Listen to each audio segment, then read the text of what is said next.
श्री 1008 श्री अभिनंदन नाथाय नमः, श्री दिगंबर जैन समाज पंचायत समिति ललितपुर उत्तर प्रदेश। इस कार्यक्रम के पुण्यार्जक हैं श्री दिगंबर जैन अतिशय क्षेत्र, क्षेत्रपाल जी मंदिर, station road, civil line, Lalitpur Uttar Pradesh. अध्यक्ष इंजीनियर अनिल जैन अंचल, महामंत्री डॉक्टर अक्षय जैन टडिया, प्रबंधक राजेंद्र जैन थनवारा, पूर्व पार्षद मोदी पंकज जैन, वरिष्ठ पार्षद मैनेजर सनत मलैया।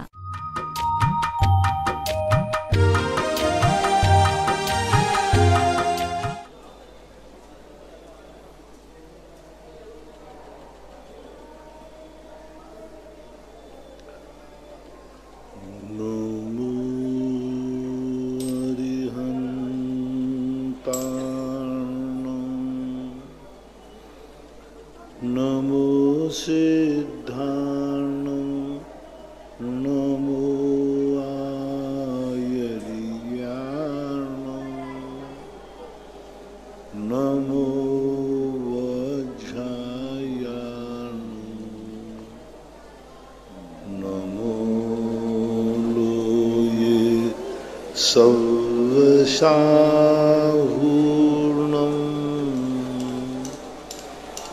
पंच परमेष्टि भगवान की जय। आचार्य श्री गुरुवर कुंद कुंद महाराज की जय। आचार्य श्री गुरुवर विद्यासागर महाराज की जय। परम पूजनीय निर्यापक श्रमण पूज्य श्री सुधा सागर जी महाराज की जय हो। पूज्य इलक श्री 105 धैर्य सागर जी महाराज की, समस्त मुनि संघ की जय। पूज्य श्री के चरणों में समस्त जिज्ञासा करताओं की ओर से कोटि कोटि नमोस्तु वंदन करता हूँ। पूज्य श्री नीरज कुमार जैन ओडिशा निवासी हैं। नमोस्तु महाराज जी। महाराज श्री, शास्त्र का जो नियम हम लेते हैं कि जब तक पूरी ना कर लें कुछ इष्ट फल का त्याग, वो तो हो जाता है, पर कभी तीर्थ यात्रा पे हम जाते हैं तो वह क्रम टूट ना जाए, तो हम ट्रेन में पढ़ सकते हैं क्या वह शास्त्र? अब शुद्धि को देख करके कोई बड़ा शास्त्र ना हो, छोटा मोटा कोई ग्रंथ हो और शुद्धि आदि का ध्यान रख करके विशेष को ध्यान करके पढ़ सकते हैं। सिद्धांत ग्रंथ नहीं हो, सामान्य ग्रंथ, प्रथमान युग आदि के ग्रंथ हैं तो पढ़ सकते हैं। अर्पिता थांदला से मेरे इष्ट गुरुदेव चरणों में नमोस्तु। महाराज श्री, निषेध मुखी प्ररूपणा और विधि मुखी प्ररूपणा में क्या अंतर है? निषेध प्ररूपणा का अर्थ होता है कि हम किसी पर की तरफ देख रहे हैं, और विधि का अर्थ होता है स्वयं की तरफ देख रहे हैं। जब स्वयं शक्ति जागरण करना है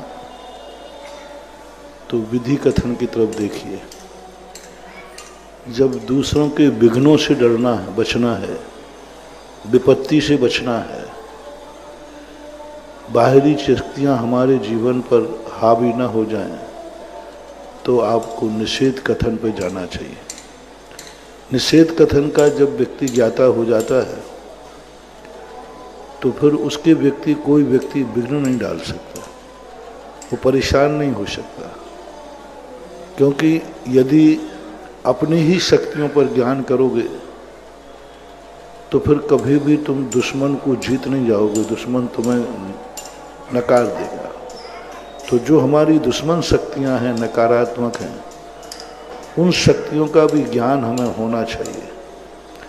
अन्यथा विधि कथन करने वालों की दशा ऐसी होती है जैसे कि योद्धा में महाराणा प्रताप। महाराणा प्रताप को अपनी स्वयं शक्ति का बहुत बड़ा ज्ञान था, लेकिन उनको ये ज्ञान नहीं था। वो जानते थे कि मेरे पास इतनी शक्ति है, मैं योद्धा हूँ, मेरे पास दुधारी तलवार है, कौन क्या बिगाड़ लेगा। इस कारण से वो कभी अपने शत्रु की शक्ति का ज्ञान नहीं करते थे। परिणाम ये हुआ कि ये तलवार का अहंकार करते रहे, वो बारूद लेके आ गया। अब तलवार तो जब भी काम करेगी जब सामने आएगा, और बारूद हार गया। तो एक नीति है कि विधि कथन पे ही अपनी जिंदगी आश्रित नहीं करना। न जाने कौन व्यक्ति निषेध हमारी विधि कथन की शक्तियों को नाश कर दे। तो हमें दोनों कथन चाहिए, अस्ति और नास्ति, विधि और निषेध। उपादेय क्या है ये भी जानो, हे क्या है ये भी जानो। सच्चे गुरु को ही नहीं जानना है, खोटे गुरु को भी जानो। सच्चे देव को ही नहीं जानना है, खोटे देव को भी जानो। सच्चे शास्त्र को ही नहीं जानना, खोटे शास्त्र को भी जानो। अभी आचार्य सिंह ने कुंडलपुर में एक शब्द कहा, सम्यक पर ही सिद्धांत नहीं करना, मिथ्यात्व पर भी सिद्धांत करो कि ये मिथ्यात्व है।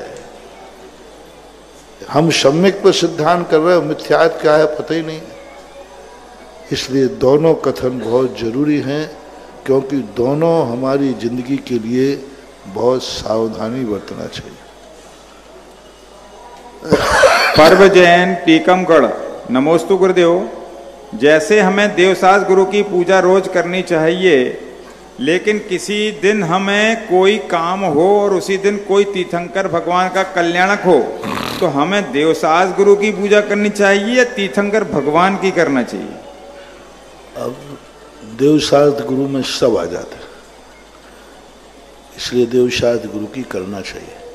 और ज़्यादा है तो उन भगवान का अर्घ चढ़ा देना चाहिए, तो और थोड़ा सा ठीक हो जाए। पारस नायक टीकमगढ़, नमोस्तु गुरुदेव। एक बार जिज्ञासा समाधान में आपने बताया था गंधोदक की बारे में कि जितना खपत हो उतना ही भगवान के ऊपर जल ढालना चाहिए, नहीं तो वो फिकता है। तो भगवान जब हम शांति धारा करते हैं तो उसमें तो गंधोदक अधिक हो ही जाता है। तो इसके लिए हमें क्या क्या उपयोग करना चाहिए उस शांति धारा का, गंधोदक का? देखो, कुछ विशेष अनुष्ठान के समय इन सब चीज़ों पर विचार नहीं किया जाता। ये नित्य अभिषेक के संबंध में सोचा जाता है। जहाँ जरूरत ही नहीं है वहाँ शांति धारा की तो जरूरत है कि उतना जल जाएगा ही निरंतर धारा में। वो तुम्हारा दोष नहीं, वो तो आगम की आज्ञा है। लेकिन जहाँ हम थोड़े से काम चल सकता था वहाँ अधिक ढालना ये निषेध है। जहाँ जितना ढलता ही है उतना तो वो ढलेगा ही ढलेगा। और शांति धारा का गंधोदक है, आप सब लोग वितरित कर सकते हैं, सब लोग ले लेते हैं। तो उसके बाद उसको विसर्जित करना पड़े तो कोई बात नहीं है, लेकिन उसमें भी धारा में भी बहुत थोड़ा थोड़ा धारा डालना चाहिए ऐसा। कोमल जैन सीतापुर से, नमोस्तु गुरुदेव। जिज्ञासा यह है कि हम लोगों को डेली सिद्ध पूजा करनी चाहिए कि नहीं? करनी चाहिए। नित्य नियम पूजन ही नित्य नियम। आवश्यक का अर्थ होता है प्रतिदिन करना। कुछ तथाकथित अध्यात्मवादी कहते हैं कभी कभी कर लेना चाहिए, तो कभी कभी भोजन कर लेना चाहिए, उसमें क्या है। कभी कभी अभिषेक करना चाहिए तो कभी कभी नहा लेना चाहिए। ऐसी बातें करते हैं लोग कि यहाँ कभी कभी कोई विशेष पूजा अष्टजप कर लेना चाहिए। ऐसा नहीं, ये मिथ्या दृष्टि लोग आगम की आज्ञा को नहीं जानते हैं। उन अज्ञानियों की बातों में नहीं आना, क्योंकि वो मात्र एक अध्यात्म की आड़ में लेकर के समस्त क्रियाओं का नाश कर रहे हैं। ऐसे लोगों की स्थिति बड़ी विचित्र होती है, क्योंकि ये अपनी शक्ति को छुपा रहे हैं और क्रिया का नाश कर रहे हैं। ऐसे लोग एकांतवादी मिथ्या दृष्टि कहलाते हैं। आपको नित्य नियम पूजन करना, जैसे जीवन में भोजन जरूरी है आपको ऐसा ही पूजन जरूरी है, जैसे स्नान जरूरी है वैसा अभिषेक जरूरी है। जैसा प्रतिदिन तुम्हारा भाव आता है कि हमारे यहाँ कुछ ना कुछ नोट आते रहें, प्रतिदिन नोट गिनना जरूरी है, तो प्रतिदिन एक माला गिनना भी जरूरी है। बस उधर का इधर, क्योंकि जो जो गंदगी आप करते हो उसकी सफाई भी होना चाहिए। जिज्ञासु जैन गुना, पूज्य निर्यापक श्रवण पूज्य श्री सुधा सागर जी महाराज के चरणों में नमोस्तु। महाराज जी, 10 लक्षण पर्व पर विभिन्न स्थानों पर, मंदिरों में, पाठशालाओं में तंबोला हाउजी का कार्यक्रम आयोजित किया जाता है, जिसमें एक टिकट पर कुछ अंक लिखे रहते हैं, उनको काटते रहते हैं और उससे काटने से वो कहीं सम्यक दर्शन हो जाता है, तो कभी सम्यक ज्ञान हो जाता है, कभी सम्यक चारित्र बन जाता है। तो ये क्या ये जुआ के अंतर्गत नहीं आएगा एक खेल? अब इनको निषेध नहीं कर सकते, क्योंकि आज के बच्चों के लिए आज की भाषा में समझाना पड़ेगा। अब वो तंबोला हाउ जी कहते बच्चों का एक जोश बढ़ता है। अब धर्म की बातों में ऐसा करने में कोई बाधा नहीं है, क्योंकि उसको धार्मिक रूप दे देने में कोई विशेष आपत्ति नहीं है, क्योंकि आज के इस प्रकार का नाम भी आज लोगों को आकर्षित करता है, तो उसमें कोई अधर्म नहीं हो रहा है। इंजीनियर आदर्श कोठारी छिंदवाड़ा जगत पूज्य सुधा सागर महाराज के चरणों में कोटि नमोस्तु। महाराज श्री, इस मौसम में पशु पालकों की लापरवाही से प्रतिदिन सैकड़ों एक्सीडेंट हो रहे हैं, हजारों मौतें होती हैं। पशुपालक अपनी गायों बछड़ों को उपयोग करने के बाद जब वो दूध देना बंद कर देती हैं तो छोड़ देते हैं। वो झुंड के झुंड बना के सड़कों पे बैठ जाते हैं। लाइट न होने एवं जानवरों के काले रंग होने के कारण वाहनों के टक्कर लगने से प्रतिदिन एक्सीडेंट में पशु मारे जा रहे हैं। क्या पशुपालकों को क्या इसकी जिम्मेदारी नहीं निभाना चाहिए? जो सड़कों पर छोड़ते हैं वे लाइव देख नहीं रहे हैं, और जो छोड़ते नहीं हैं वे लाइव देख रहे हैं। हम किसको कहें? क्योंकि जिस ढंग की स्थितियां हैं, बहुत बार कह चुके हैं इनको, लेकिन ये सब तक सरकारी कानून ही इनको बचा सकता है। जैसे कोई व्यक्ति कोई भी चीज गाड़ी कहीं रखता है, करता है, तो तुरंत चालान किया जाता है। तो चालान जब किया जाता है तो लोग गाड़ी को व्यवस्थित रखते हैं। यदि किसी की भी गाय बाजार में घूमती पाई जाए, उस पर यदि चालान किया जाए, पहले कानी हाउस होते थे, कांजी हाउस, और कांजी हाउस में खेत में गाय जाती थी। आज भी कांजी हाउस ही खत्म हो गए, आज कांजी हाउस है ही नहीं। तो सरकार को ही यदि कानून बना करके इन पर चालान किया जाए, जिसकी गाय है उस पर अच्छा तगड़ा चालान करें तो वो सावधान रहेगा। या उस गाय को लेकर के सरकार उसको कोई ऐसी गौशालाओं में भेज दे। एक बार सारी गौशालाओं को इकट्ठा करके भेजेंगे, 2 दिन भेजेंगे, 1 महीने यही अभियान चलाया जाए, कोई गाय सड़क पर घूमती पाई ही नहीं जाएगी। क्योंकि ये उपदेशों से मानने वाले नहीं हैं, ये मानेंगे डंडे से, कानून से। उपदेशों से वो कहते हैं कि ठीक है गाय जाती है बाजार में, खा पी करके आ जाती है। गलत तरीका है, ये ठीक नहीं है, सभ्यता नहीं है। इसको सरकार ही इस पर कुछ विचार करे तो बात बन सकती है। महेंद्र जैन पत्रकार इंदौर से। गुरुदेव नमोस्तु। गुरुदेव, धर्म के क्षेत्र में कार्य करते हुए किस प्रकार पुरुषार्थ और पुण्य को बैलेंस किया जाए, क्योंकि हमारे अंतिम समय में हमारे खाते में बाकी के बजाय जमा की एंट्री अधिक हो, इसके लिए मार्गदर्शन दीजिए। अपने जीवन को सबसे पहले व्यवस्थित करो, दैनंदिनी होना चाहिए। जो भी तुम कार्य करते हो उसका एक समय नियत हो, क्षेत्र नियत हो, काल नियत हो। यदि इस प्रकार का आपने नियत कर लिया, जैसे आपका भोजन करते हो तो भोजन का काल नियत हो, मैं इस समय ही भोजन करूंगा। स्थान नियत हो, मैं इसी स्थान पर भोजन करूंगा, मैं भोजन में यह ही लूंगा, इसके अलावा कोई नई चीज दिख जाए तो मन पहले सुबह से निर्णय करो। पहला निर्णय करो कि हम भोजन करेंगे तो नियत काल में करेंगे, इतने बजे से इतने बजे तक भोजन का हमारा काल है, इसी स्थान पर हम भोजन करेंगे। और सुबह ही निर्णय करो कि आज हम यह खाएंगे। बनता हुआ देखकर नियम नहीं लेना, पहले पूछ लो क्या क्या बनाया, बस उसके अलावा सब त्याग है। चलो उतना भी कर लोगे तो पर खाते खाते कोई ने आके दे दिया तो नियत भोजन होना चाहिए। इसी प्रकार और भी तुम्हारे जो नियत काल, व्यापार करते हो तो नियत काल करो, इतने घंटे इतने समय हमारा व्यापार होगा। जो भी तुम गृहस्थिक कार्य करते हो उसका स्थान निश्चित हो।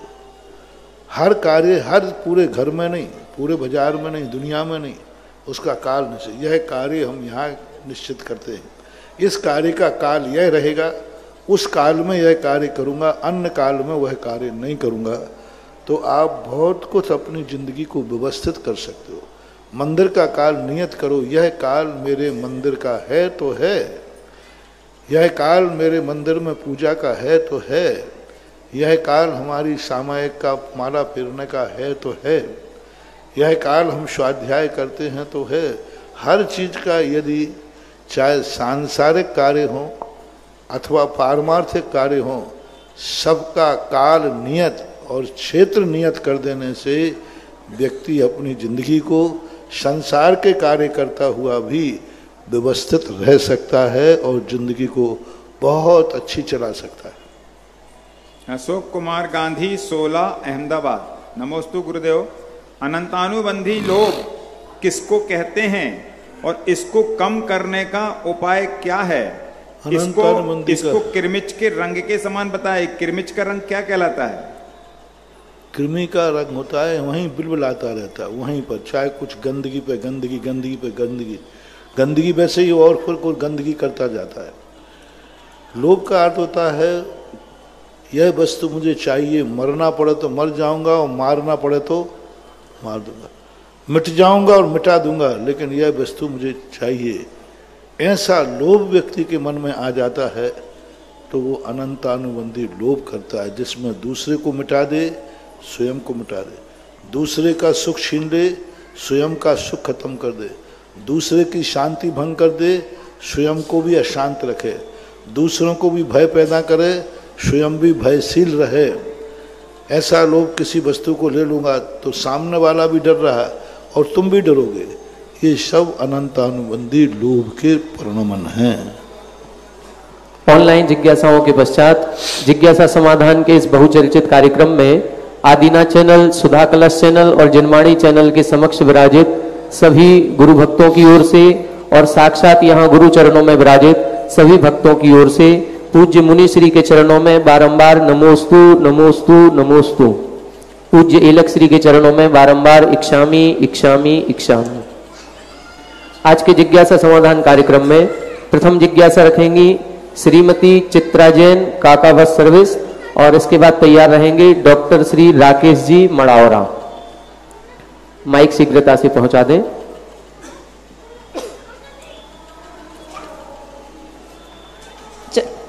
हाँ बोलिए बोलिए, चालू है। महाराज जी के चरणों में त्रैवाल नमोस्तु नमोस्तु नमोस्तु काका परिवार का। महाराज जी, चक्रवर्ती कभी युद्ध में हारते नहीं हैं, लेकिन भरत चक्रवर्ती के भाता बाहुबली से भरत हार गए, ऐसा क्यों? और महाराज जी, आपने 3 दिन पहले बोला था कि कोई भी नियम लेने से जैन कुल प्राप्त होता है, जैसे दर्शन करके, पूजा करके पानी पीना या पूजा करके पानी पीना। तो महाराज जी, जैसे जिस स्थान पे, जैसे किसी कोई बुढ़ापा है या बीमारी है, तो जिस स्थान पे नीचे दर्शन नहीं हो, तो क्या अपन शिखर के दर्शन करके नीचे पूजा कर सकते हैं? इसकी 2 बातें हैं। चक्रवर्ती की हार नहीं होती है, पक्का है, लेकिन हुंडा सर्पणी काल का एक दोष आता है असंख्यात वर्षों के बाद, उसमें ये अपवाद मार्ग होते हैं, मूल मार्ग नहीं है, इसको अपवाद मार्ग में लिया, दोष में लिया। अब रही बात है कि नियम है, तो पहले तो नियम भगवान का दर्शन ही होना चाहिए और कहीं ना कहीं किसी प्रकार से करना चाहिए। अब शिखर का दर्शन करने का आगम में उल्लेख तो नहीं है, शास्त्रीय ऐसा कोई उल्लेख नहीं पाया गया, इसलिए मैं उसको नहीं कहूँगा। हमारे यहाँ 2 ही उल्लेख हैं जिनेंद्र भगवान के दर्शन करते समय। यदि जिनेंद्र भगवान का दर्शन नहीं हुआ, तुम्हारा जिनेंद्र भगवान के दर्शन का नियम है, तो मुनि मुद्रा का दर्शन करने पर जिनेंद्र भगवान का दर्शन हो जाता है।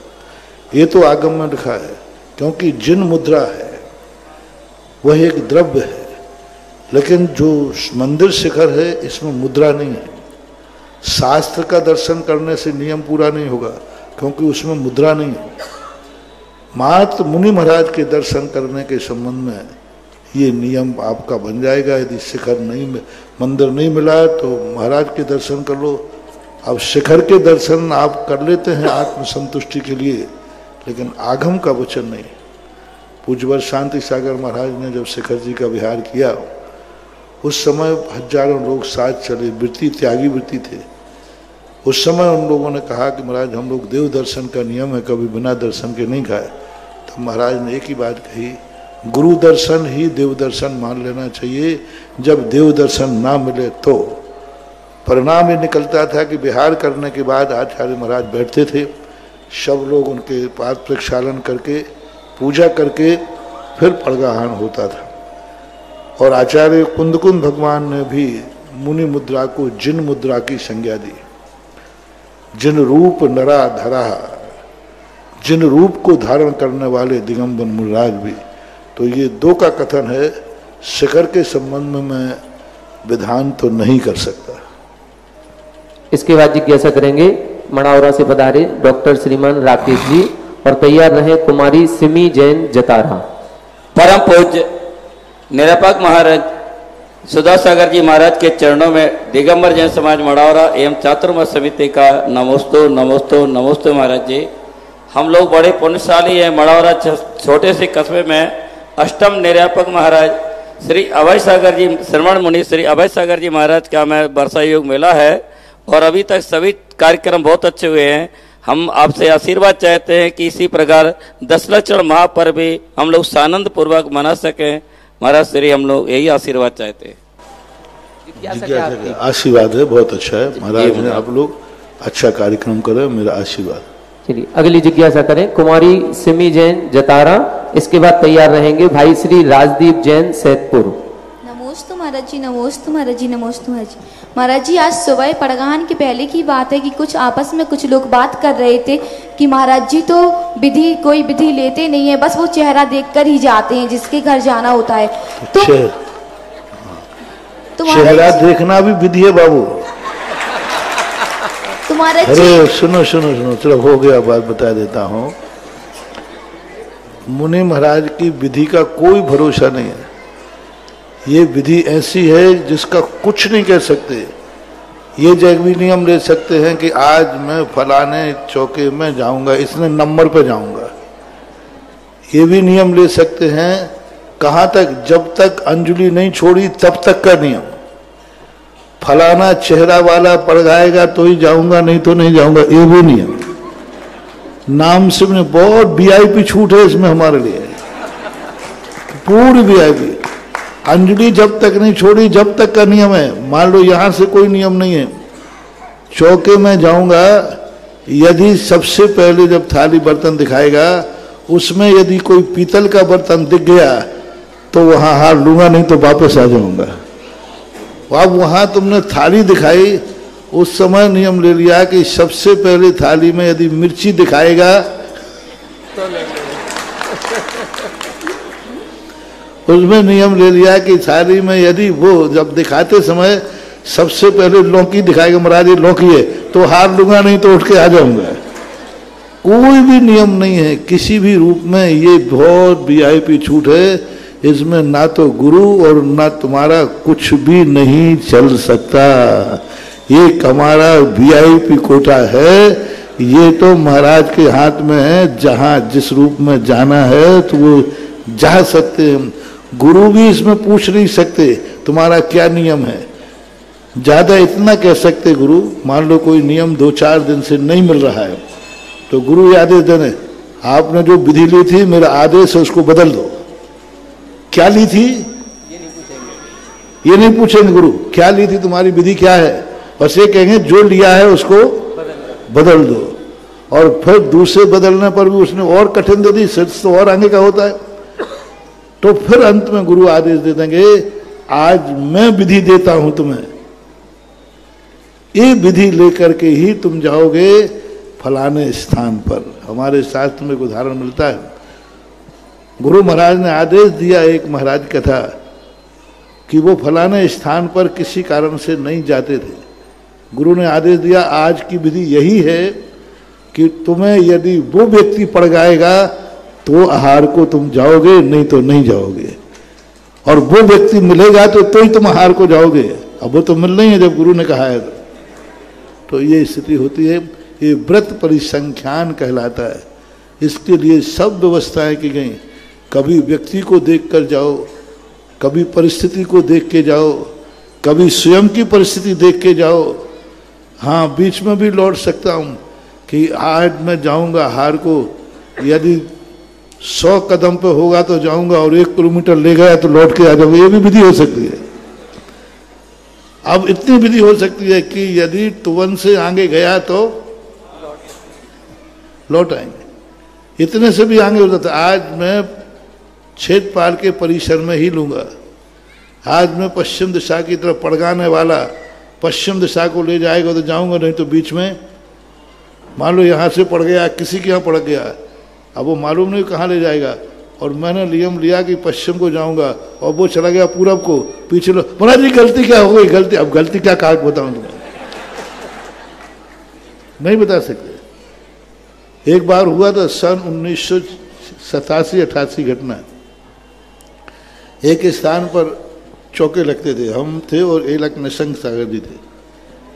तो अब 2 महाराज थे, चौके बहुत लगते थे। तो उन्होंने कहा कि ऐसा करते हैं, 2 पार्टियां थी, मतलब एक इधर था एक इधर थी समाज। तो उन्होंने कहा ऐसा करते हैं, एक दिन इधर वाले लगाएंगे एक दिन इधर वाले लगाएंगे, क्योंकि हम लोग पहुंच नहीं पाए। और उसी दिन हमने नियम लिया, उन्होंने रात में प्रस्ताव पास कर लिया, उत्तर दिशा वाले यानी मंदिर के इस तरफ वाले कल चौके लगाएंगे, इस तरफ वाले नहीं लगाएंगे। और मैंने उस दिन नियम लिया कि आज मैं इस तरफ ही जाऊंगा। और मुझे कुछ पता नहीं, उनको मेरा पता नहीं और मेरा उनको पता नहीं। और हम निकले। अब मैं 2-3 दिन पहले जा रहा था तो मैंने कहा आज तो एक भी चौका नहीं दिख रहा। मैंने कहा कोई ना कोई गमी हो गई। अब मैं स्टेशन, वहाँ स्टेशन थी, नाम नहीं बता रहा हूँ, स्टेशन तक चला गया 1 किलोमीटर दूर तक। अब लेकिन वहाँ एक भी चौका नहीं। मैंने कहा या तो सुबह तक हो गया या कुछ हो गया। अब वो लोग लड़के तो कह रहे महाराज जी उधर चौके नहीं, उधर। मैंने कैसे नहीं, कल तो मैं गया था। तो मैंने सोचा ये चौके उस तरफ वाले होंगे, इसलिए मना कर। अब चले लौट के आए, नहीं महाराज जी आज इस बार लगे। तो हमने अंजलि छोड़ दी। मैंने कहा हमारा तो इधर लेने का नियम था, उपवास हो गया। तो ये जो स्थितियाँ होती हैं, इसमें कुछ मत समझो। इस साधु का VIP कोटा है, उसी के कोटे में रहने दो। तुम कुछ नहीं कर सकते, चाहे हाथ मलो, चाहे कितने कहो, चाहे मुंह देखी कहो, चाहे पीठ देखी कहो, ये VIP कोटा था, है और रहेगा। अगली जिज्ञासा करेंगे भाई श्री राजदीप जैन सैदपुर। इसके बाद तैयार रहे कुमारी सोनाली जैन झांसी। कोटि नमोस्तु महाराज श्री, मेरी जिज्ञासा है। और व्रत पर संज्ञान तब होता है, तब कभी कभी क्या होता है, क्लिष्ट होता है। जिस दिन हमें उपवास करना होता है और गुरु की आज्ञा होती है या कोई कठिन व्रत लेना पड़ता है, उस दिन ऐसी कठिन विधि लेते हैं, कभी कचार कुछ जो मिलना मुश्किल हो जाता है। सामान्य रूप से जो विधियां होती हैं, इन विधियों के अंदर साधु की इच्छा के ऊपर छोड़ दिया गया कि उसको कहाँ किस रूप में जाना है, व्यवहारिकता को देखते हुए वह निर्णय कर लेते। गुरुवर के चरणों में बारंबार नमोस्तु नमोस्तु। गुरुवर मेरी जिज्ञासा है कि हम लोग जल भरते हैं कुएं से तो अभिषेक के लिए, लेकिन महिलाएं जल मांगती हैं कि भैया हमें जल दे दिए, क्या इसमें हम लोगों को दोष है? जल अभिषेक का जल भरते हैं कुएं से और महिलाएं फिर उस जल को मांगती हैं, तो इनको देना चाहिए नहीं, द्रव्य वगैरह धोने के लिए। लेकिन हम लोगों ने अलग व्यवस्था की है, बोर है तो उसमें से जल फिर करते हैं। आपसी का व्यवहार है, थोड़ा निभा के चलो, मामला गड़बड़ हो जाएगा। ज्यादा गड़बड़ नहीं करना, थोड़ा व्यवहारिकता भी सीखो। अगली जिज्ञासा करेंगे कुमारी सोनाली जैन झांसी। इसके बाद तैयार रहेंगे भाई श्री मनीष जी मंगू। महाराज श्री देवोदय तीर्थ क्षेत्र देवगढ़ के लिए नित्य प्रति नाम प्राप्त हो रहे हैं संरक्षक बनने के लिए, जिसमें आज कुछ नाम प्राप्त हुए हैं। श्रीमान सुरेश चंद जी, सौरभ जैन मोदी जाकलोन वाली परिवार, वीरेन जैन विद्रोही बहुरानी साड़ी परिवार, अशोक कुमार जी, नीलेश जी, नितिन जी जैन समस्त रसिया परिवार, अनिल जैन सम्यक जैन गंगचारी वाली परिवार, श्रीमान सुरेश सराफ, रमेश जी, योगेश जी, नूतन ज्वेलर्स परिवार, श्रीमान आनंद जी, देव जी, पुष्पांग जी, मोहित जी, मनीष जी, तुषार जी, समस्त इमलिया वाले परिवार, श्रीमान महेंद्र जी, अभिषेक जी, अमिताभ जी, अर्जुन जड़ी बूटी वाले परिवार, श्रीमती मनोरमा जी, सौरभ जी, अरहम रस्सी वाले परिवार, श्रीमान धर्मेंद्र जी, संजीव जी गुड़ वाले परिवार, श्रीमान सुधीर जी, सचिन जी, विकास जी, शशांक जैन सुनवाहा परिवार, श्रीमान पवन कुमार जी, दीपक जैन समस्त गदियाना परिवार। और भी 2-3 नाम प्राप्त हुए, श्रीमान शिखर चंद जी, शुभेंदु जी, अनुराग जी, दुष्यंत जी समस्त भंट वाले परिवार, श्रीमान सुनील जी, संजय जी सेरोन वाले परिवार, श्रीमान प्रद्युम्न जी पारोन वाले परिवार। जो भी महानुभाव देवोदय तीर्थ क्षेत्र देवगढ़ के संरक्षक सदस्य बनना चाहते हैं, मात्र 1 कलश की राशि निर्धारित की गई है। और जो परम शिरोमणि संरक्षक उसके लिए 21 कलश, शिरोमणि संरक्षक 11 कलश, परम संरक्षक 5 कलश और संरक्षक सदस्य 1 कलश की राशि निर्धारित है। जो भी महानुभाव ऑनलाइन अपनी राशि जमा कराना चाहते हैं तो यहाँ पर टीवी स्क्रीन पर आपको वहां का अकाउंट नंबर और उसकी सारी डिटेल दी जा रही है। आप टीवी स्क्रीन से इसको नोट कर लें और ऑनलाइन ट्रांजैक्शन करके जो नीचे मोबाइल नंबर दिए जा रहे हैं उन पर अपनी सूचना प्रेषित कर सकते हैं। आपको जिज्ञासा करेंगे कुमारी सोनाली जैन झांसी, शीघ्रता से। दीदी टाइम वेस्ट नहीं करें, आप जिज्ञासा करें। नमोस्तु महाराज जी, नमोस्तु महाराज जी, नमोस्तु महाराज। महाराज जी मेरा प्रश्न ये है कि हमें जो भी स्वप्न आते हैं उन स्वप्न में जो भी घटनाएं घटती हैं तो उन घटनाओं का हमारे पिछले जन्म से कोई संबंध होता है क्या? होता भी है और नहीं भी होता। स्वप्न हमेशा किस व्यक्ति को आए हैं, किस तिथि में आए हैं, कितने समय पे आए हैं, स्वस्थ व्यक्ति को आए हैं, ये सारा निर्णय किया जाता है। किसी लोगों को हमेशा ही स्वप्न ही आते रहते हैं, उनको स्वप्न देखने की बीमारी भी होती है। और कुछ स्वप्न होते हैं, स्वप्न का निषेध नहीं कर सकते, होते हैं। अगली जिज्ञासा करेंगे भाई श्री मनीष जी मंगू, इसके बाद तैयार रहेंगे श्रीमती चंद्रकांता जी गांधीनगर। व्रत पर संज्ञान के संबंध 2 संस्मरण और तुम्हें सुनाता हूँ। आ ही गया एक बार संस्मरण हुआ, पड़गा लिया किसी के, अभी उसके यहाँ पड़क गए और नियम लिया था कि वो व्यक्ति यदि चौके में सबसे पहले आहार देगा, पहला ग्रास, तो ही आहार करूँगा, नहीं तो नहीं करूँगा, अंजलि छोड़ दूंगा। अब पड़गान हो गया, पूजा हो गई, अभी विधि पूरी नहीं, अभी विधि नहीं मिली। अब अंजलि खोल दी, खड़े हो गए, जैसे ही खड़े हुए दूसरे ने आकर के पानी दे दिया, अंतराय करके बैठ गए। महाराज जी काय का अंतराय किया, ना तो बाल था ना जीव था, अब क्या बताऊं तुम्हें। अब वो नियम था कि फलाना चंद व्यक्ति, तुम नाम की बात कर रहे, फलाना चंद नाम से वह व्यक्ति पहला ग्रास देगा तो आहार करूंगा, नहीं तो आज आहार का। अब बताओ कहां तक विधि पहुंच गई? पहले ग्रास। पड़गाने में कोई विधि नहीं थी, विधि कहां थी? पहले ग्रास पड़गाने में।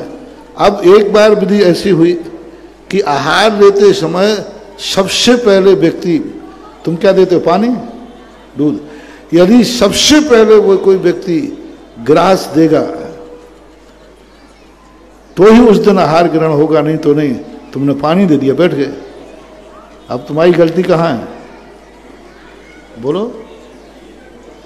तो अब व्यक्ति नाम का भी नियम ले लिया कि वो पहला ग्रास देगा तो ही आहार होगा, नहीं तो आज आहार त्याग है। और विधि कोई जरूर नहीं कि हम 10 दिन की लें, ऐसा भी होता, आज तक की विधि है, बीच में भी बदल सकते हैं। जैसे पड़गान हो गया, पड़गाने के बाद किसी के चौके में गए और लौटना पड़ा। अब वो विधि तो आपको मालूम चल गई ना, हम बीच में ट्रांसफर कर देंगे। चलते चलते विधि बदल, जैसे मान लो अभी पड़गान हुआ, किसी और कोई निमित्त पे हो गया, किसी कारणवश वहां से लौटना पड़ा, तो लौटते समय हम विधि बदल देंगे। तो मैं मत समझना महाराज जी पहले तो आप 5 श्रीफल पड़ गए, अब वो विधि रही नहीं, वो तो हो गई पूरी। ये होता है। व्रत परिसंख्यान इतने प्रकार का है, कुछ नहीं कितने प्रकार का। अब बोलो कौन से प्रकार का परिसंख्यान? बैल के सिर पर गुड़ की पारी हो, ये कोई नियम है क्या? 100 नारियल की हो, 10 नारियल की हो, 25 की हो, तो बात अलग है। यही नियम ले लिया कि राजकुमार जंगल में अपने हाथ से मिट्टी के बर्तन बना रहे हों और उसी में भोजन खाते हो तो विधि होगी। अब कहाँ तक विधि कहोगे?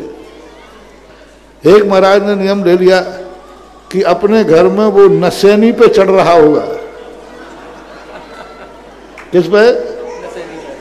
और नशेनी पे चढ़ रहा होगा, उसी समय मैं पूछूं, और चढ़ते चढ़ते वो एकदम महाराज देखे नमस्ते महाराज, नमस्ते महाराज, तो मैं आहार ग्रहण करूंगा, नहीं तो नहीं करूंगा। आप बोलो ये विधि तुमने कौन से शास्त्र में पढ़ी? चलिए जिज्ञासा करेंगे भाई मनीष जी मंगू, इसके बाद तैयार रहेंगी श्रीमती चंद्रकांता जी गांधीनगर। जिनका नाम बोले अपने स्थान पर खड़े हो जाएं और माइक ले लिया करें। गुरुदेव के चरणों में बारंबार नमोस्तु।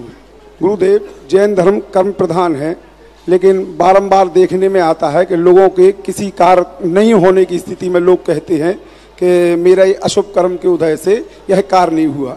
गुरुदेव, इसको इस तरीके से नहीं कह सकते कि मेरे पुण्य कुछ कम रह गए थे जिस वजह से यह कार्य नहीं हो पाया।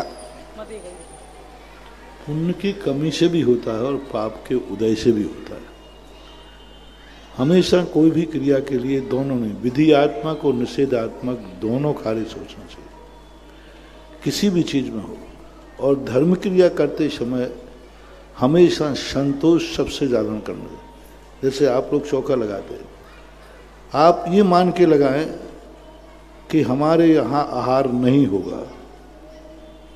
क्या मान के लगाएं? फिर भी चौका लगेगा, नहीं होगा आहार हमारे यहाँ, क्योंकि हम इतने किस्मत वाले नहीं हैं, लेकिन चौका तो लगेगा। समझ लेना, आपका दानांतराय कर्म इतने जल्दी कटेगा कि दूसरे दिन आपके यहाँ आहार हो जाए, निमित्त बन जाए। कभी भी हो ये मान के नहीं लगाना कि हमारे हार होगा। हमारा काम है पुरुषार्थ करना। महाराज आना या नहीं आना वो हमारे हाथ की बात नहीं है। और चौके कम से, और यहाँ तो ये मानना चाहिए जो जिस दिन चौका लगावे उस दिन वो चौका गिन लेवे और गिनने के बाद शुरू करे कि इतने दिन के बाद हो सकता है नंबर, इतने नंबर के बाद आएगा नंबर। जैसे मान लो कितने चौके मान लो कहते लगभग 40-45 लगभग 40 हैं। तो अब जो चौका शुरू कर रहा है वो आज से शुरू करे, 41वें दिन उसका पहला नंबर आएगा। पहला आयु का पहला नंबर उसका गिनती में निकाला जाएगा, क्योंकि अभी वो 40वें नंबर पर खड़ा हुआ है। अब इसके बीच में यदि कोई विशेष आ गया तो हो सकता है तुम्हारा 42वां हो जाए, हो सकता है तुम्हारा 50वां हो जाए, क्योंकि उसका विशेष पुण्य की स्थिति बन जाती है।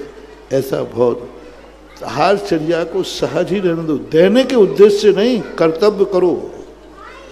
मेरा कार्य मात्र लगाना है, मेरा कार्य ये करना नहीं है। मैंने कहा ना, एक गांव ऐसा है 50 गांव थे, वहाँ जब भी कोई साधु पहुंच जाता है 50 घर में चौके लगते थे। एक माता जी ने कहा कि भाई हमें यहाँ चौके क्यों लगाए, हम तो 2 दिन रुकेंगे, पर बाद में आपको बुरा लगेगा कि हमारे यहाँ चौके में आहार नहीं हुए। हमें रुकने नहीं है, 2 दिन में कितने आहार होंगे। तो उन्होंने कहा माता जी आपको किसने कहा कि आप हमारे चौके में आओ? किसने कहा? हमने तो आपको नहीं कहा कि चौके में आओ। हमने नियम लिया है कि जब तक साधु रहेगा हम पड़ग्रहण करेंगे। आपको तो बाध्य नहीं किया कि माता जी जब विहार करोगे, जितने हमारे चौके हैं उतने में हार करके विहार करोगे, ये तो हमने नहीं कहा। आप तो आज ही विहार करना और कर देना। लेकिन हम 50 लोगों ने, आप एक चौके में आहार करते हो। दिगंबर साधु का सबसे बड़ा पुण्य है, साधु एक चौके में आहार करता है और पुण्य उतने लोगों को मिलता है जितने चौके लगे थे। एक चौके में आहार हुआ है और 40 घरों के अंदर 40 चौके हैं, तो 40 घरों को बराबर उनके खाते में पुण्य गया। ये सबसे बड़ा चमत्कार अतिशय है दिगंबर जैन साधु का। तो तुम्हें आहार कराने से मतलब है कि पुण्य से मतलब है? आम से मतलब कि गुठली से? पुण्य तुम्हारे यहाँ हो रहा है। गजब का जवाब है। ऐसे होना चाहिए चौकी पर। जिनको आकुलता हो जाती है, इतने दिन हो गए हमारे यहाँ ने, उनको नहीं लगाना चाहिए। किसी को आकुलता हो जाए, देखो इनका तो कल ही लगा हो गया, हमारा महीना भर में नहीं हुआ, ये नहीं सोचना। इससे पुण्य का क्षय होता है, अंतराय कर्म का बंध होता है। और तुम्हारा जो भाव चल रहा है, पुण्य बंध तुम्हें निरंतर होता ही होता है।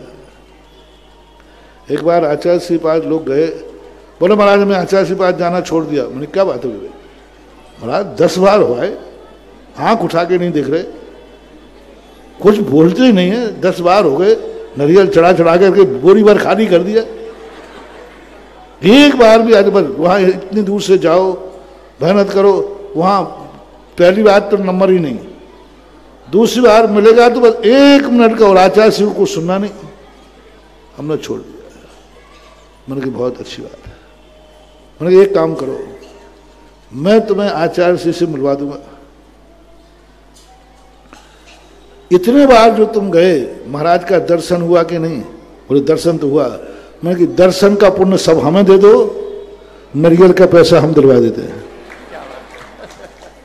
जितने तुमने नारियल चढ़ाए, जितना तुमने किराया खर्च किया, जितना तुम्हारा नुकसान हुआ, वो तो तुम्हारा सब बाकायदा वापस दिलवा दूंगा, और जो मेरे गुरु के दर्शन का पुण्य लिया वो मेरे खाते डाल दो। ये नहीं सोचते हो कि आचार्य से यदि पहली बार में बोल देते तो 9 बार जो उनका दर्शन हुआ, वो 9 बार जो तुमने दर्शन किया, क्योंकि तुम्हें अभी अनुमति नहीं मिली ना, और पहली बार में मिल जाती तो कितने बार जाते? फिर नहीं जाते। और नहीं मिलने पर कितने बार गए? 10 बार। तो वो 9 बार जो गुरु के दर्शन करने का मौका मिला, उसका पुण्य किसके खाते देना हो? वापस कर रहा हूं, ये सोचना चाहिए हमेशा। अगली जिज्ञासा करें श्रीमती चंद्रकांता जी, गांधीनगर। इसके बाद तैयार रहेंगे श्रीमान विजय जैन, जैन मिलन महामंत्री। नमोस्तु महाराज जी के चरणों में बारंबार नमोस्तु। महाराज श्री, आपने किमिच्छिक दान के बारे में बोला था, तो किमिच्छिक शब्द का अर्थ क्या है? और जो शांति धारा में तथास्तु शब्द बोलते हैं, उसका अर्थ क्या है? वैसा ही हो, तथास्तु का अर्थ वैसा भी हो। और क्या? किमिच्छिक दान, किमिच्छिक का अर्थ क्या है? किमिच्छिक दान जो होता है, किमिच्छिक का किमिच्छिक दान का अर्थ होता है सामने वाले को जो चाहिए वही देना। जिज्ञासा करेंगे श्रीमान विजय जैन, क्षेत्रीय मंत्री, जैन मिलन। इसके बाद तैयार रहे श्रीमती सुनीता नायक। गुरुदेव के चरणों में मेरी ओर से, मेरे परिवार की ओर से व भारतीय जैन मिलन की ओर से बारंबार नमोस्तु नमोस्तु नमोस्तु। हे गुरुदेव, कई बड़े बड़े ज्ञानी हैं, स्वाध्यायी हैं, पंडित हैं, और जिन्होंने बहुत से शास्त्रों का अध्ययन कर रखा है, प्राय यह देखने में आता है कि उनके मन में वैराग्य नहीं उपजता।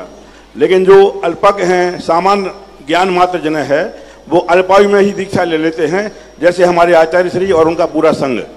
तो महाराज जी, ये तो निश्चित है कि वैराग्य का हेतु ज्ञान नहीं है, ज्ञानवान होना नहीं है। तो फिर वैराग्य के पीछे का रहस्य क्या है गुरुदेव? शास्त्रों में नानस्य फलम उपेक्षा शब्द का प्रयोग आया है। ज्ञान हो जाए, द्रव्य ज्ञान, भाव ज्ञान यदि है तो वैराग्य निश्चित है। ज्ञानी के लिए वैराग्य ना हो ऐसा संभव होता नहीं। लेकिन जो द्रव्य ज्ञान होता है, द्रव्य ज्ञान होने के बाद व्यक्ति को ये लगने लग जाता है कि हमने जो ज्ञान प्राप्त किया है, इसके माध्यम से हम बिना चारित्र के ही कार्य कर लेंगे।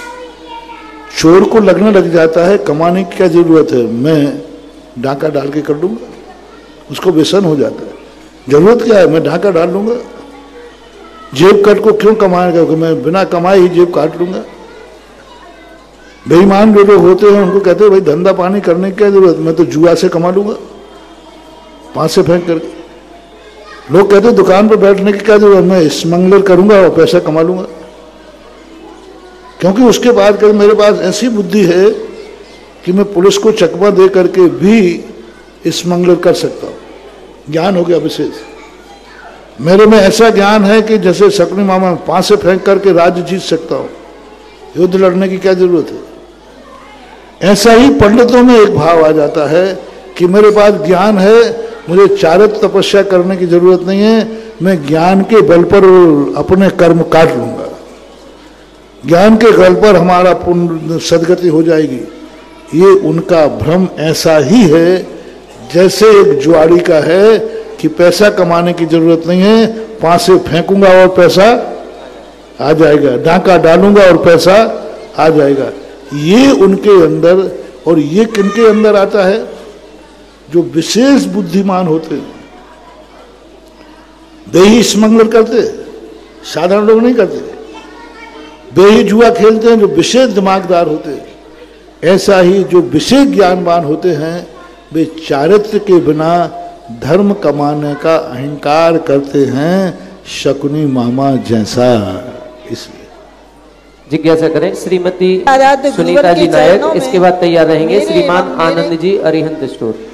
मेरे आराध्य गुरुवर के चरणों में मेरे एवं मेरे परिवार की ओर से कोटिशाह नमोस्तु नमोस्तु नमोस्तु। हे गुरुवर, मेरी जिज्ञासा है कि क्षयोपशम लब्धि एवं क्षयोपशम में क्या अंतर है और एक इंद्रिय जीवों में ग्रहित मिथ्यात्व कैसे संभव है?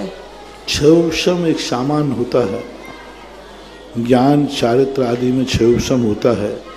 क्षयोपशम का अर्थ होता है कि ऐसी प्रकृतियों को दबा दिया गया जो हमारे लिए कार्य करने में पूर्ण बाधक थे। सर्वघाती स्पर्धों का सद्वजता रूप उपशम, उन्हीं का उदयाभावी क्षय और देशघाती निषेकों का उदय क्षयोपशम लब्धि कहलाती है।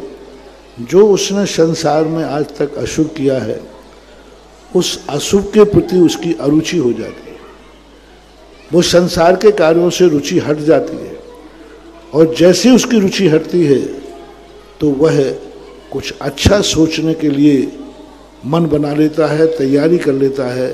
सम्यक दर्शन के पूर्व क्षयोपशम लब्धि होती है और सम्यक दर्शन के बाद क्षयोपशम होता है। ऐसा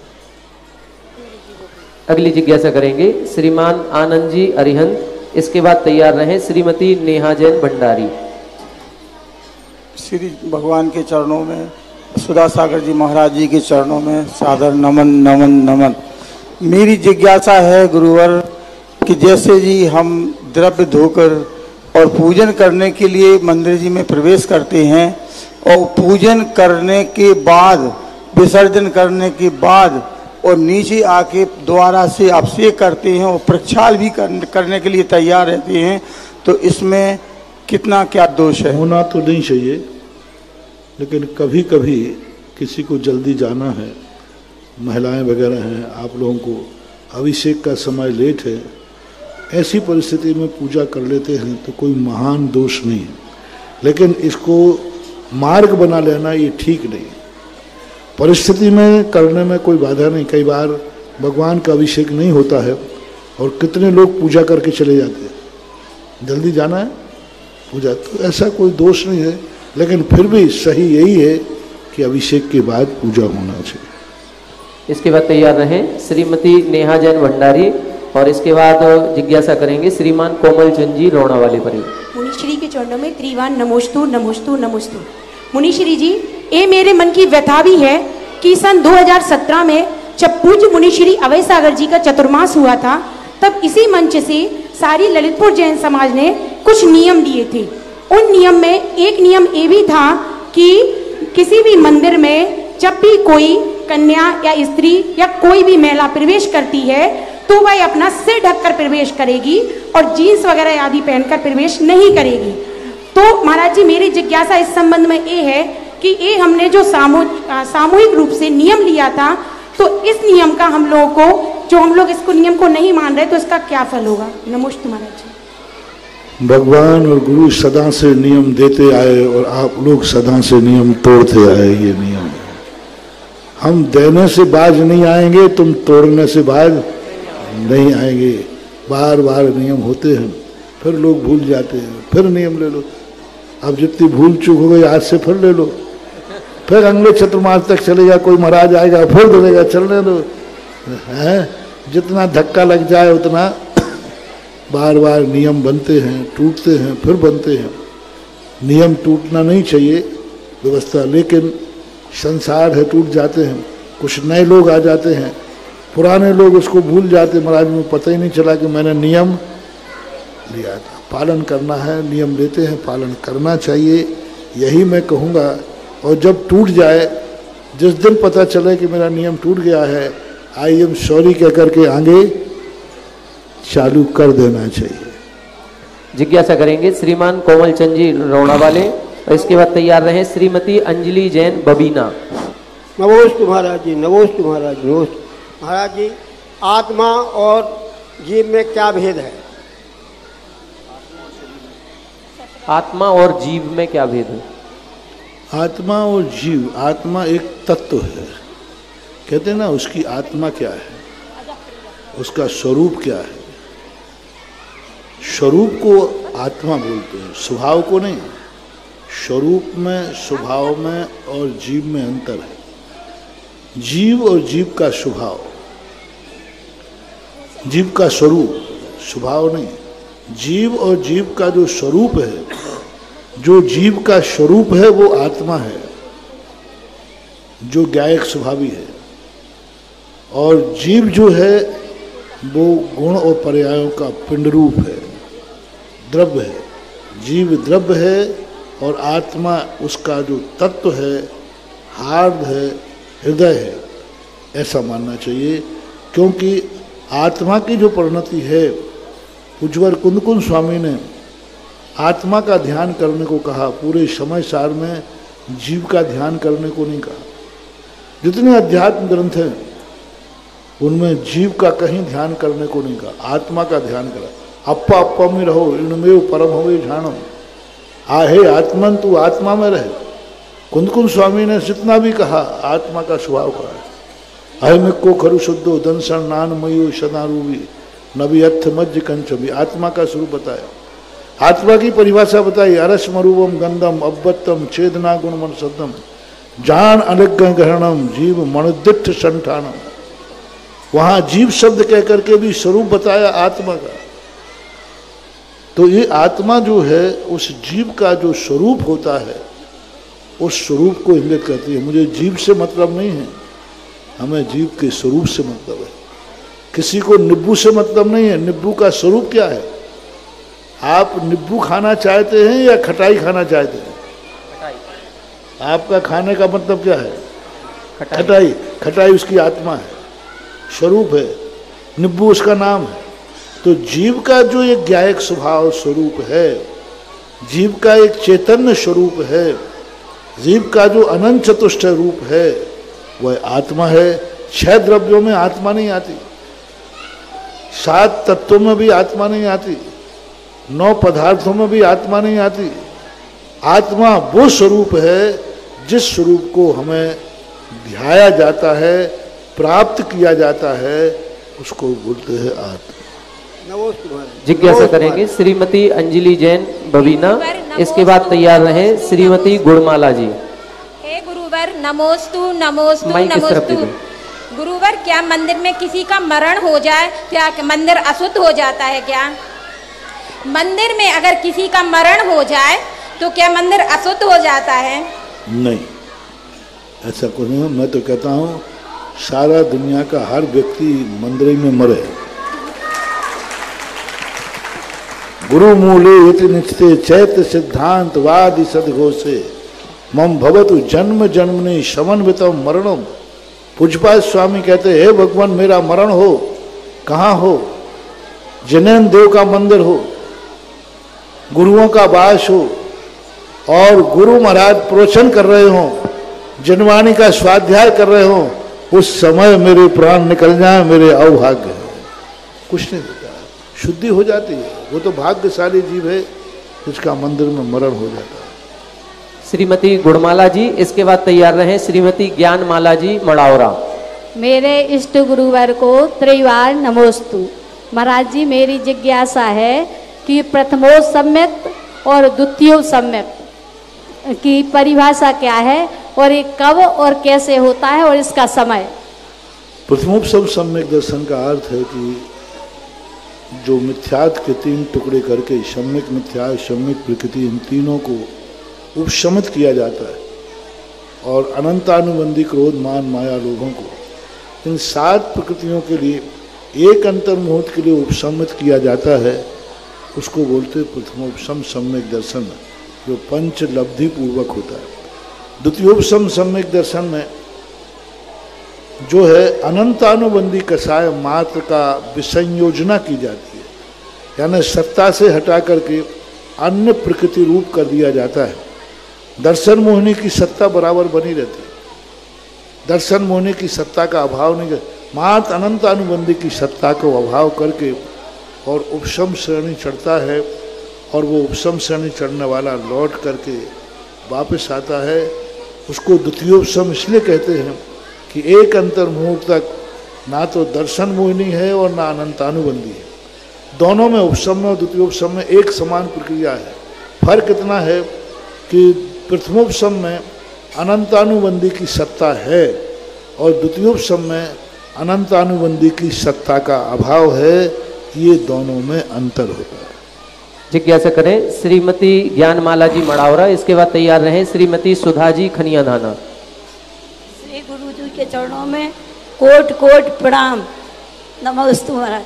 मेरा प्रश्न है कि अपना भाव क्या है, इसका आत्मा से क्या संबंध है? अपना भाव क्या है? अपना भाव क्या है, इसका आत्मा से क्या संबंध है? आत्मा स्वयं में, भाव भी आत्मिक है। अच्छा भाव है तो अच्छा संबंध है, बुरा भाव है तो बुरा संबंध है।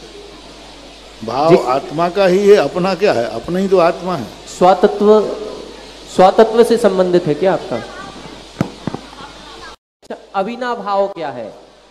अभिना भाव संबंध होता है। अभिना भाव संबंध, यत्र यत्र धूमा तत्र तत्र बनने वाला। तो वो तो अभिना भाव बोलो, अपना भाव नहीं। अभिना भाव, अवश्य में अपना भाव। अभिना भाव का अर्थ होता है जहाँ वह है वहाँ वह है, जहाँ वह नहीं है वहाँ यह भी नहीं है। जहाँ जहाँ धुआं है वहाँ अग्नि जरूर है, और जहाँ जहाँ धुआं नहीं है, अग्नि नहीं है, वहाँ वहाँ धुआं भी नहीं है। ऐसा अभिना भाव एक तरफ होना चाहिए, दूसरी तरफ व्यतिरेकी भी होना चाहिए, तो अभिना भाव। अगली जिज्ञासा श्रीमती सुधा जी खनिया धाना, और तैयार रहे श्रीमती रौली जैन राजनांदगांव। नमोस्तु महाराज जी, मेरे परिवार की तरफ से बारंबार नमोस्तु। हे गुरुवर, मेरी जिज्ञासा ये है कि मेरी भावना समाधि मरण की हो रही है, लेकिन उसके लिए क्या क्या उपाय करना चाहिए, आप इसको समझाने की कृपा करें। पहले अपने जीवन को अपने भावों से, अपने परिवार से, अपनी धन दौलत से निर्वृत्ति पाओ। सबसे ज़्यादा बाहरी बातों में अरुचि पैदा हो, दूसरे की बातों को सुनना, समझना, देखना, सुनना, इंद्रिया का निरोध होना चाहिए। दूसरों की तरफ कम से कम, कोई कौन क्या कर रहा है हमें मतलब नहीं, कौन क्या कह रहा है हमें सुनना नहीं, हमें यहाँ वहाँ कहीं जाना नहीं, मंदिर जाना, घर जाना, अपने स्वाध्याय करना। पहले निर्वृत्ति लाओ। मानसिक जब तक निर्वृत्ति नहीं आएगी तब तक संलेखना की स्थिति नहीं बनती। निर्मोहपना, कषायपना, कोई मुझे कितना भी गाली दे दे मुझे क्रोध नहीं आएगा, कोई मेरी कितनी भी बुराई कर दे मुझे क्लेश नहीं होगा, कोई मुझे कितनी भी प्रतिकूलताएं आएंगी, लेकिन हम कभी भी आर्त ध्यान नहीं करेंगे। इस प्रकार के प्रसम भाव, समता भाव की साधना जो व्यक्ति कर लेते हैं वो फिर संलेखना की तरफ बढ़ना चाहिए। जिज्ञासा करें श्रीमती रौली जैन राजनांदगांव, और तैयार रहे श्रीमती संगीता जैन पारोल डोड़ाघाट। परम पूज्य मुनिश्री जी के चरणों में नमोस्तु नमोस्तु नमोस्तु। महाराज जी, मेरा प्रश्न यह है कि व्रत में तिथियों का क्या महत्व होता है? व्रत में तिथियों का क्या महत्व होता है, और व्रत हमें तिथि के अनुसार ही करना जरूरी होता है क्या? व्रत में तिथियों का, व्रत में तिथि का बहुत बड़ा महत्व है। तिथि एनर्जी देती है। तिथि, दिन, नक्षत्र, ये सब अपनी अपनी एनर्जी देते हैं। तिथि की बहुत बड़ी एनर्जी होती है। वही तिथि किसी दिन पड़ जाए तो शुभ हो जाती है, वही तिथि अन्य दिन पड़ जाए तो वही तिथि नकारात्मक स्थिति देती है। सारे मुहूर्त जितने बनते हैं तिथि के ऊपर बनते हैं। यह तिथि यदि फलाने नक्षत्र तिथि दिन पड़ जाती है तो वही तिथि हमारे कार्य को विघ्नकारक हो जाती है। वही तिथि यदि किसी दूसरे दिन पड़ जाती है तो वो शुभ लक्षण देती है। इसलिए जितना ज्योतिष है, शगुन है, वो तिथियों पर आश्रित है, और तिथि का एक बहुत बड़ा साइंस है, व्यवस्थाएं हैं। ये तिथि ऐसे ही नहीं है तुम्हारी तारीख जैसी 1 2 3 4 5 6, ऐसा नहीं है। हमारे यहाँ तिथियों का बहुत बड़ा गुणा भाग है, और हर तिथि 24 घंटे अपना रूप बदलती है। वही तिथि सुबह टाइम अलग रूप देती है, 3 घंटे के बाद फिर अलग स्वरूप देगी, 3 घंटे के बाद फिर हर पहर के बाद तिथि अपना रूप बदलती है। प्रातःकाल का रूप उसका अलग है, एकम के संबंध में आता है, परमागमन न कीजिए चाहे सोने की होए, बुंदेलखंडी का परमा है ना शुक्ल पक्ष की एकम, परमागमन न कीजिए चाहे सोने की होए। तो सबने बदनामी कर दी। अब परमा बोलती है, 2 घड़ी माने जो कोय कंचन कलश भरा दूं तोय। अब क्या कहा? अब देखो तिथि बोल रही है, तुमने कहा परमागमन नहीं कीजिए चाहे सोना मिले, तो भी नहीं। तो तिथि कहती है 2 घड़ी माने जो मोए, यानी 2 घड़ी टाल दो, फिर कंचन कलश भरा दूं तोय। अब उस तिथि ने देखो 1:48 मिनट के अंदर अपना रूप बदल दिया। ये जो मुहूर्त होते हैं, चौघड़िया होते हैं, एक ही तिथि में 8 चौघड़िया दिन के और 8 रात के पड़ते हैं। और चौघड़िया देखो तिथि एक ही है। अब उसी तिथि में बुधवार पड़ गया तो सुबह का लाभ है, अमृत है। उसके बाद फिर वो काल का शुभ का आधा। एक तिथि में 16 परिवर्तन होते हैं, 16 शक्तियाँ होती हैं। अब तिथि एक है, दिन एक है और 16 परिवर्तन, एक में शुभ हुआ, एक में लाभ हुआ, एक में काल हुआ, एक में ध्वंस हुआ, एक में रोग हुआ। अब उसमें तिथि एक ही है। तो इनका प्रभाव है कि बहुत शोध के विषय हैं, सिद्धांत और साधना के विषय हैं और साइंस भी इसमें गर्भित है। महाराज श्री, जो व्रत जिस तिथि में कहा गया उसी में करना चाहिए, आगे पीछे भी कर सकते हैं? उसी तिथि में करते हैं तो अति श्रेष्ठ है। मैंने कहा ना तिथियों का प्रभाव है। ऐसे ही नहीं दिया गया कि रविवार के दिन 2 पारसनाथ का व्रत, ऐसे ही नहीं दिया गया कि रविवार को नमक नहीं खाना, ऐसे ही नहीं दिया कि सोमवार को हरी नहीं खाना। इसका साइंस है, क्योंकि रविवार का जो दिन पड़ता है वो उग्र होता है, तेज होता है। उस दिन शरीर की ऊर्जा बढ़ती है, इसलिए उन्होंने कहा रविवार को नमक नहीं खाओगे, दोनों फायदा, व्रत भी पल जाएगा और ब्लड प्रेशर भी कंट्रोल रहेगा। हरि चंद्रमा के दिन, सूर्य सोम है, चंद्रमा शीतल होता है और हरि भी शीतल होती है। उस दिन हरि का त्याग खाओगे तो डबल तुम्हारे लिए पड़ेगी, इसलिए सोमवार के दिन हरि किया। यानी 7 दिन का जो रीजन है मैंने इसका नक्षत्रों से लगाया।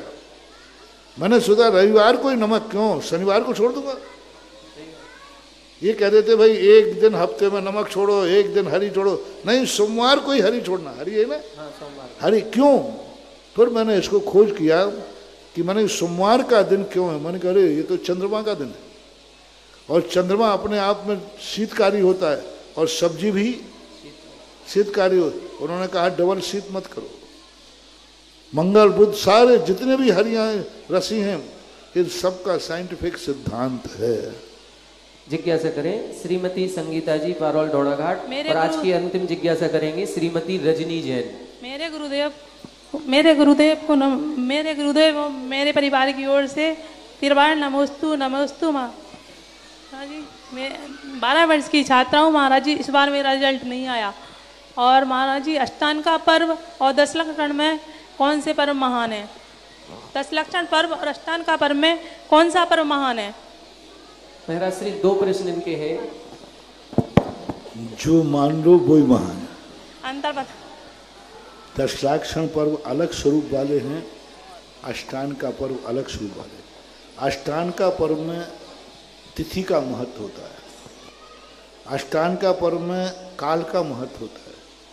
अष्टांग का पर्व जो होते हैं वो सारे ब्रह्मांड की शक्तियाँ उस दिन वो पावन रूप धारण करते हैं। 10 लक्षण पर्व में तिथि के महत्व के साथ साथ उस स्वरूप का महत्व है। जो धर्म है 10 धर्म, अष्टांग का के 10 दिन 10 नाम से नहीं माने जाते। 10 लक्षण पर्व में 10 नाम से माने जाते हैं। उन तिथियों का संबंध है। ऐसे ही नहीं कि उत्तम क्षमा जो कह दिया, भाद्र शुक्ला पंचमी को उत्तम क्षमा क्यों, वो पंचमी के साथ क्षमा क्यों? तो पंचमी तिथि का जो स्वरूप है वो जब पढ़ोगे कि 5 के अंक का स्वरूप, पंचमी तिथि का स्वरूप और भाद्र नक्षत्र, उस दिन जो क्रोध की शांति होती है, उस दिन क्रोध अपने आप तिरोहित होने की स्थिति में रहता है, और उस समय यदि तुमने क्षमा का धारण किया तो आप डबल क्षमा करने के रूप में आ जाएंगे। 10 तिथियों, पंचमी, छठवीं, सातवीं, आठवीं, 14 के दिन जो संयम का दिन आता ब्रह्मचर्य, इन तिथियों का बहुत महत्व है। इन तिथियों का जो नेचर जब मैंने निकाला तो ये 10 धर्मों का जब नेचर मिलाया तो इसका भी संबंध है तिथियों से। आज नमोस्तु आज गुरुवर, भक्ति कलश नमोस्तु जिन्होंने गुरुवर। विराजमान किया है, गुप्त दान स्वरूप एक कलश की जो राशि उसकी निर्धारित की गई है उन्होंने नगद जमा कराई है। ऐसे परिवार की बहुत बहुत अनुमोदना। अंतिम जिज्ञासा श्रीमती रजनी जैन। नमोस्तु गुरुवर, नमोस्तु गुरुवर। जब कुटुंब में 100 सूतक लगती है और सैकड़ों किलोमीटर दूर लगती है, कुटुंब में सूतक लगती है, सैकड़ों किलोमीटर दूर लगती है, बच्चे कहते हम उनको जानते भी नहीं, फिर हम क्यों सूतक माने? जानते नहीं हो तो फिर कैसे कह रहे हो कि हमारे कुटुंब का है? नहीं, बच्चे नहीं जानते, पहचानते नहीं, और उनसे नहीं जानते, लेकिन मम्मी तो पहचानती है, पापा तो पहचानते हैं। घर का मुखिया जो होता है, सूतक का संबंध उससे होता है, तो बच्चे घर के मुखिया को तो जानते हैं। तर्क वितर्क करते हैं कि कैसे माने हम, तर्क वितर्क करते हैं बच्चे। अब तर्क वितर्क तो करते, तो बच्चों को समझाने की कला भी आना चाहिए। उनको तर्क वितर्क, उनको कहना चाहिए कि जो तुम्हारे दादाजी हैं वो जानते हैं कि हमारा संबंध क्या है, और तुम दादाजी को जानते हो, तो उनसे कहना एक अपराधी को वो नहीं जानता था, जिसको जो अपराधी को जानता था उसको तुम जानते थे। पता चला कि पुलिस तीनों के पास आ गई, तुमने कहा साहब अपराधी को तो नहीं जानता, मैं उनको जानता हूँ, तो वहाँ पुलिस आएगी, वो अपराधी को जानता है, अंत में तीनों के ऊपर शक के घेरे में आ जाते। कहीं ना कहीं से तुम्हारा उनसे जुड़ाव रहता है, ऐसा मानना चाहिए। आज का जिज्ञासा समाधान कार्यक्रम यहीं पर संपन्न होता है। आज गुरुवर की आरती करने का सौभाग्य जिन्होंने प्राप्त किया, ऐसे श्रीमान सुनील जैन, एडवोकेट सरिता जी, स्वप्निल जैन, प्रस्थान ट्रेडर्स, समस्त परिवार। 2 मिनट के लिए बैठे, सभी लोग बैठ जाएं। अभी हमारे बीच में फायर ऑफिसर सम्माननीय श्री मकबूल हुसैन साहब, श्रीमान राजेंद्र कुमार जी और श्री आरपी सिंह साहब इंस्पेक्टर साहब भी हमारे बीच में हैं। मैं सभी आदरणीय माँ, इनके साथ जो भी सम्माननीय अतिथि साथीगण पधारे हैं आए और महाराज श्री के श्री चरणों में श्रीफल अर्पित कर आशीर्वाद लें। हमारे प्रबंधक जी और पंचायत समिति के पदाधिकारीगण कृपया माल्यार्पण कर इनका सम्मान करें।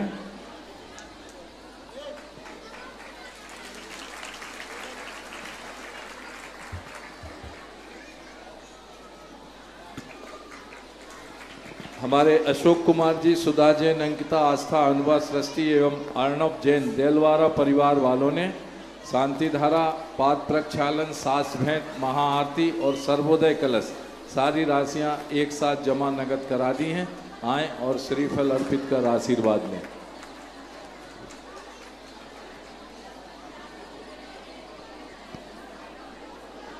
आज की आरती करने का सौभाग्य श्रीमान सुनील जैन, एडवोकेट सरिता जी, स्वप्निल जी, समस्त प्रशांत ट्रेडर्स परिवार, संपूर्ण परिवार के सदस्य आगे आएंगे और गुरुवर की आरती करेंगे।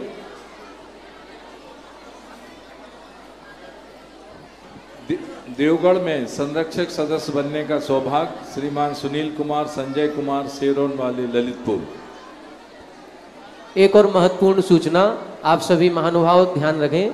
प्रातःकाल जो पूज्य श्री के प्रवचन नवीन संवत्सरण नवीन सभा मंडप में होते हैं, तो आप सभी यहाँ से जब उस सभा मंडप की ओर जाएं तो क्षेत्रपाल परिसर के अंदर से शॉर्टकट रास्ता ना अपनाएं। यहाँ पर कार्य चल रहा है मंदिर निर्माण का, कई तरह की क्रेन मशीन या पत्थर आदि रखे हुए हैं, तो आप बाहर से घूम करके ही जाएं, यहाँ से नहीं जाएं। शास्त्री जी ने बात आधी बताई है, पूरी बात यह है कि वो दरवाजा बंद कर दिया गया है, उस दरवाजे से आपको वापस ना लौटना पड़े, इसलिए आप यहाँ से सीधे जाएं। अभी वो दरवाजा बंद रहेगा कल से।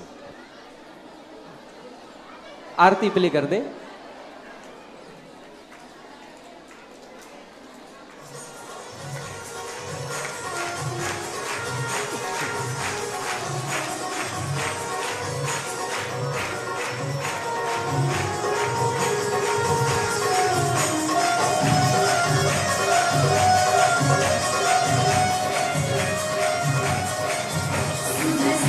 Hare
श्री 1008 श्री अभिनंदन नाथाय नमः, श्री दिगंबर जैन समाज पंचायत समिति ललितपुर उत्तर प्रदेश। इस कार्यक्रम के पुण्यार्जक थे श्री दिगंबर जैन अतिशय क्षेत्र, क्षेत्रपाल जी मंदिर, station road, civil line, Lalitpur Uttar Pradesh. अध्यक्ष इंजीनियर अनिल जैन अंचल, महामंत्री डॉक्टर अक्षय जैन टडिया, प्रबंधक राजेंद्र जैन थनवारा, पूर्व पार्षद मोदी पंकज जैन वरिष्ठ पार्षद, मैनेजर सनत मलैया।